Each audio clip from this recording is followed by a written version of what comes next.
Inna lillahi wa inna ilayhi raajicuun. Dhalinyaro fara badan ayaa badda Yemen ku le'atay shalay oo rag iyo dumar iskugu jiro. Fiidiyowgan hadda gabar ii soo dirtay Sacuudi Carabiya joogto. Waxaan kaa codsanaa fiidiyowgan in aad meel dheer gaarsiiso dadkan si ay dadkooga u helaan. والله ما انت فاق ادي اد صح ما فاهم والله صح ما انت والله فضل والله انا ما انت كشف مره وابني صح والله هذه مو كنت هذا واي ها وما لي واحد الا والله ما جاي صح ورتها بحايل صح والله هذا ما انت انا وين خان وهبن دي فرق صح انت عشان تسوق غريبين صحي توام مع المضمين اللي جوني صح والله ما انت دوري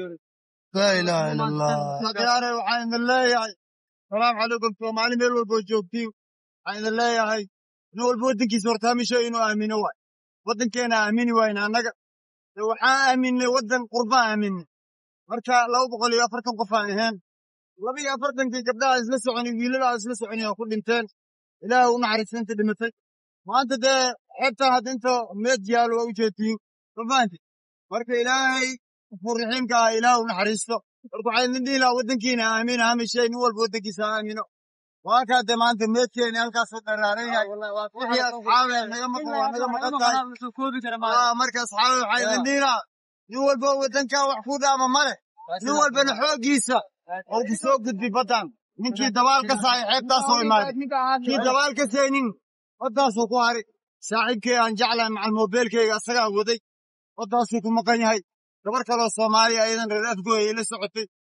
ma sha Allah waa ku dhimatay marka asxaab badan ku dhimatay asxaab badan ilaahay soo badbaadi asxaabni ilaa laana doominka waa kuwaas ciidamada raadinayeen hatta laba qof ay keeneen oo meeday marka insha Allah khair waxaan leeyahay Soomaaliya meel walba joogtiin ilaahay ka cabsada badan ka dhamaada walaalkay maxaa walaalkay dadkaadan waxa uu baaqay waxaan leeyahay in Allah wana ilaahay raajicuun صح وعلى الله انت دمت الله ونحرس امين الهي او عافيه امين markii arrin falso ma ka dhacday صح galaato badan naga soo gaartay moodonta badal hada lagu gaadiy صح markii walaal dad badan hadda kulli nool iyo geerimin kuma hayno oo gartay waxaan taaganahay badal hada hadda صح baadi goobayna صح insha Allah dadka waxaan leenahay inta wadanka joogto صح ilaahay ma arda meeshooda wadankooda ku imaansanaa ilaahay meeshooda ku aaminaan marka insha Allah inta kale hadda soo socotana waxaan leenahay kulli ma ku qoos qaataano markii xaaladdu way iska adag tahay ilaahay ama waxa saqray insha Allah amiin insha Allah ilaahay ma faaruso saad baan baaq wada taleen walaalayaal waxa weeye adduunkan waa u jeedin Soomaaliya badan dhex joognaa dadka inaan raadinoynaa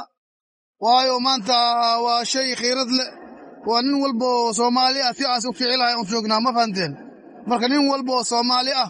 waxaan aaga digaynaa badda u jeedin waa lagu dhamaaday maanta dad Soomaaliyeed ku dhamaadeen waa u jeedin ilaahay aan ka cabsano wadankayna aamino Allahina abuurta aan ka cabsano badan yaa lagu soo lugoyn waa u jeedin saxiima waa kuwa mujada doomanka waa kuwa dadka raadinaya mujadin waa ka doomanka mujadin hort waa kuwa mujadin dad baa la soo raameed baa la soo qaado waa marka walaalayaal ilaahay aamina Allahina abuurta aamina